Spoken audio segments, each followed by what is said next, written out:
So the pressure of the Eden Park Test is now setting in. South Africa taking on New Zealand for the third round of the Rugby Championship, and it's happening this weekend. Scott Robertson, he's got a lot of decisions to make. He's got an injury list that is a mile long, and in this video, I'll be trying to predict what the All Blacks will select for this Test match. Now, with the players who were released into the Bunnings NPC, it does make it a little bit easier to know who is going to be playing. Plus, like I mentioned, a lot of injured players unavailable for this match. But jumping straight into it, the front row that I'm predicting: number 1, Ethan de Groot; number 2, Cody Taylor; and then number 3, this is where I actually think we could see Tyrell Lomax thrown straight back in. Now, he hasn't played for quite a few weeks. Last time he played was in the July internationals up against France. But he's the type of player that, when partnered with de Groot, can be extremely effective in the scrummaging side of things. And there is a pretty good chance that they just stick with Fletcher Null due to that scrummaging going head-to-head, more than likely with Oxenshare. But I also do think that the de Groot and Lomax combo,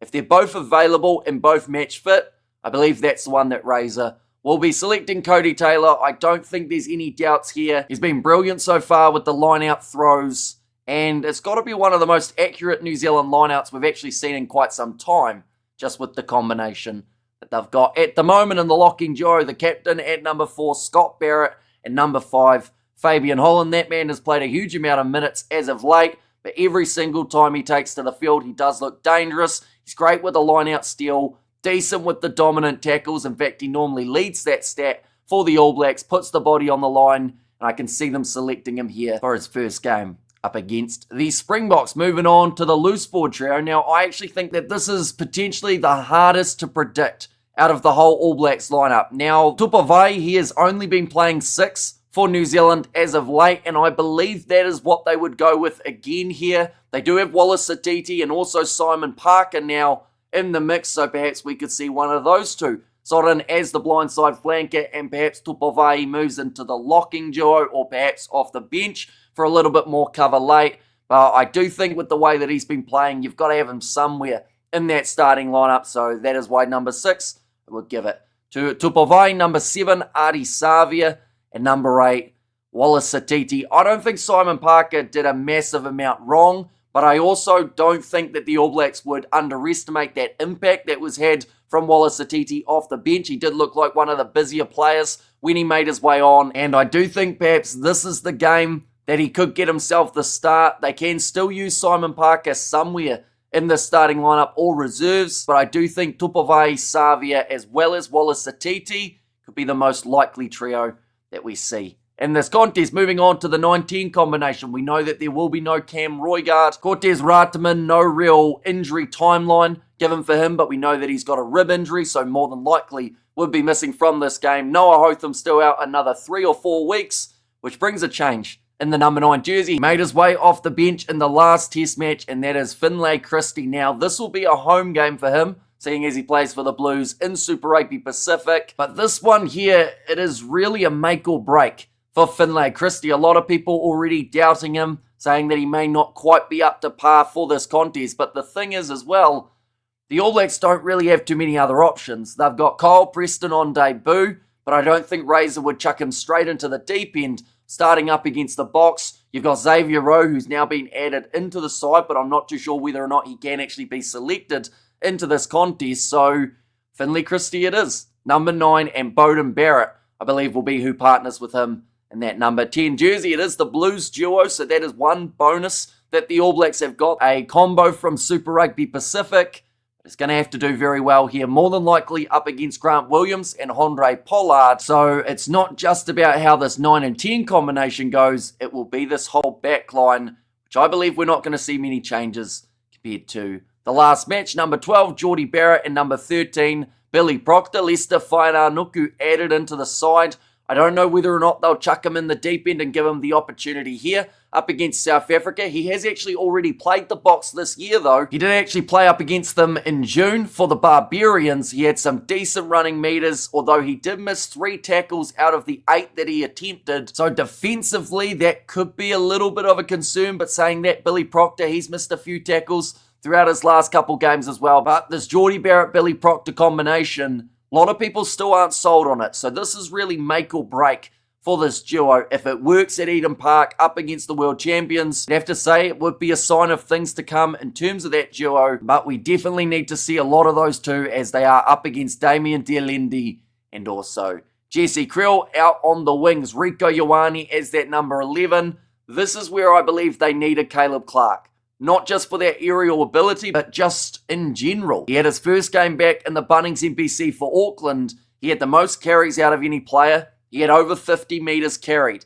He had 6 defenders beaten. He scored himself a try. He was solid under the high ball. But he's nowhere to be seen here. He couldn't be selected. He's only available for test match number 2. Now maybe he picked up some sort of little injury in that game for Auckland, but he played the full 80 minutes. And honestly, I do think that the wings is somewhere that South Africa will target. They had a very strong aerial game up against Australia in the second test match, retaining a majority of the kicks. That was one aspect of the All Blacks game up against Argentina that was really not going well for the ABs. So Rico Ioane, if he's put out there on the wing by Scott Robertson, he's going to need an extremely solid game, because if not, maybe that Clark change could be happening in the future. Number 14, Sevu Reece. He had a good first match up against the Argentines, managed to get himself 2 tries. But also the same can be said about Sevu Reece. Needs to get up for those high balls. New Zealand, they didn't kick too many contestable kicks in that second test. Quite a few too deep.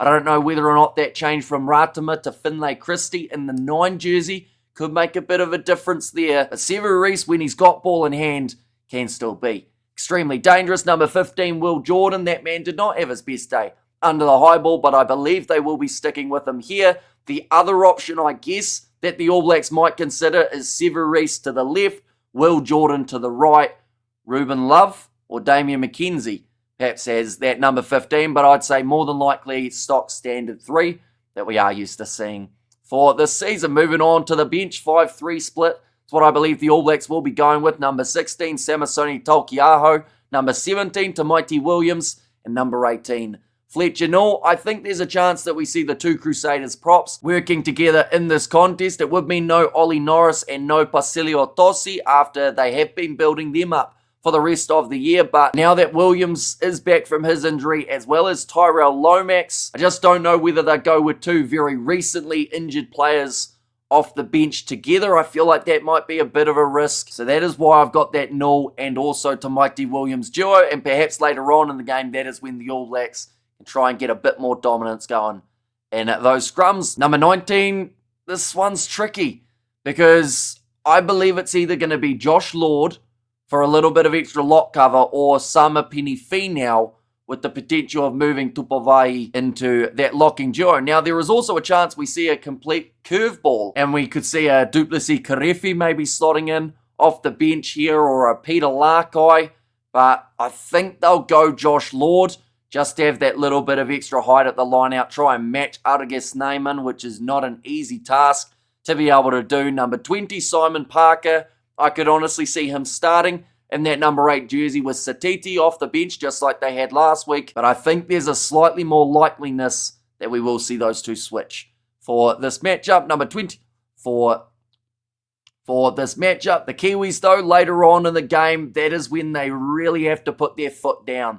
Try and accelerate the game. Look for opportunities to get that fast attacking play going. And try and cement the game with the bench that they do select. Number 21 on debut, Kyle Preston. Once again, I think he is the best option for this role. It would actually be kind of cool to see him start in this matchup. It would be unpredictable. The Springboks probably wouldn't be expecting it either. But Kyle Preston, I do see him getting somehow involved into this matchup. Number 22, Damian McKenzie. He may be the absolute key for New Zealand here. He has been great off the bench in certain other games that he's been given that chance. Bowden Barrett more than likely will start alongside Finlay Christie, but if they have McKenzie late, those kicking opportunities, he kicked 2 from 2 in the last game up against Argentina, but it was just more so the case by the time he made his way onto the field. The All Blacks had really already lost that game. Number 23, this is where I would have loved to see Timothy Tavatanawai, but sadly he did pick up the injury from the last round of the Bunnings NPC, so this is where I believe we'll see Quinn Tupaia get the opportunity. For the All Blacks, I was thinking Anton Leonard-Brown, but at the same time, Tupaia offers you the 12.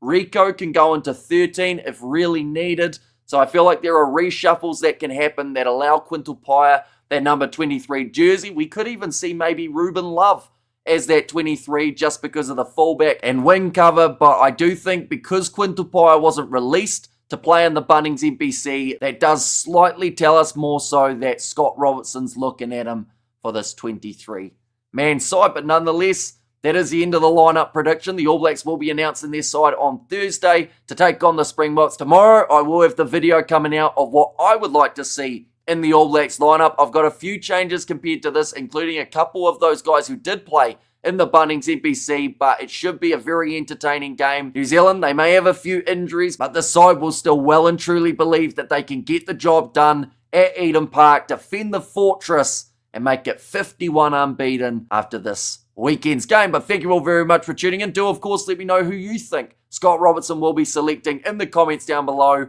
If you did enjoy, be sure to leave a like and subscribe, and I will see you all for the next one.